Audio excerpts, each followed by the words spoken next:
आप सांसद संजय सिंह ने कहा कि कोर्ट यानी राउज एवेन्यू कोर्ट ने अपने आदेश में कहा है कि ईडी के पास अरविंद केजरीवाल के खिलाफ कोई सबूत नहीं है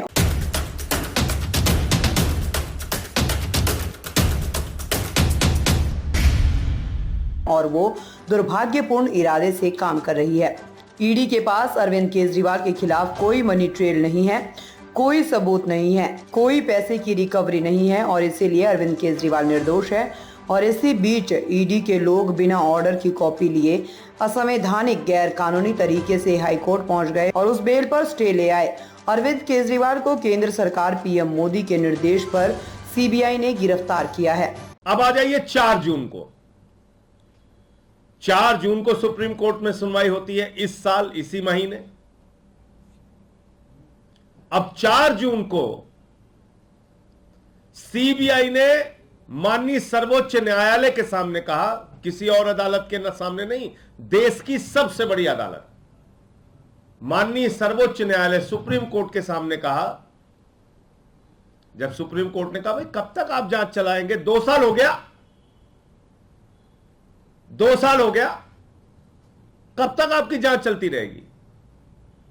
बोले सर साहब एकदम जांच पूरी हो गई, सब कुछ तैयार है साहब, बस 2 से 3 हफ्ते के अंदर हम फाइनल चार्जशीट दाखिल कर देंगे, अब हमको कोई जांच नहीं करनी। सुना होगा आप लोगों ने, यह भी आप लोगों की जानकारी में है। माने सीबीआई सुप्रीम कोर्ट को गुमराह कर रही है। इसका मतलब सीबीआई अपनी जांच पूरी कर चुकी थी। इसका मतलब सीबीआई को आगे जांच नहीं करनी थी। इसका मतलब सीबीआई को कोई और गिरफ्तारी नहीं करनी थी। लेकिन सीबीआई वालों को बेचारों को क्या पता कि उनको अभी क्या क्या करना पड़ेगा। उसी बीच एक ऐतिहासिक फैसला ट्रायल कोर्ट का, ईडी कोर्ट का अरविंद केजरीवाल के मामले में आता है और वो फैसला यह कहता है ईडी के पास कोई सबूत नहीं है अरविंद केजरीवाल के खिलाफ। ईडी दुर्भावना से काम कर रही है अरविंद केजरीवाल के खिलाफ। ईडी के पास कोई मनी ट्रेल नहीं है, कोई सबूत नहीं है, एक पैसे की बरामदगी नहीं है और इसलिए अरविंद केजरीवाल निर्दोष हैं। ये ईडी कोर्ट ने, ट्रायल कोर्ट ने, माननीय न्याय बिंदु जी की जज की कोर्ट ने ये फैसला दिया और उसी बीच ईडी के लोग गैर संवैधानिक तरीके से, गैर कानूनी तरीके से, बगैर आदेश की कॉपी लिए हाईकोर्ट पहुंच जाते हैं और उस जमानत पर स्टे ले लेते हैं। अब केंद्र सरकार को लगा कि अरे ये तो केजरीवाल बाहर निकल जाएंगे।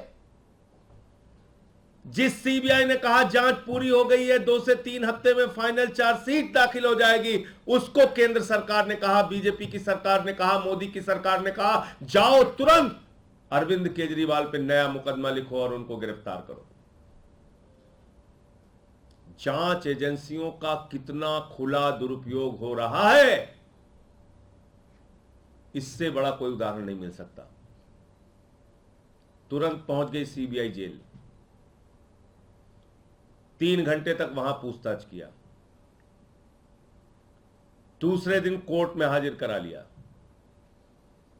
फिर उनकी गिरफ्तारी कर ली, फिर उनकी 3 दिन पुलिस रिमांड ले ली सीबीआई ने और 3 दिन के बाद आके कह दिया साहब अब जांच नहीं करनी, इनको जुडिशियल कस्टडी में भेज दीजिए। आपने मजाक बना रखा है न्यायालयों का, मजाक बना रखा है कानून व्यवस्था का, मजाक बना रखा है इस देश के संविधान का।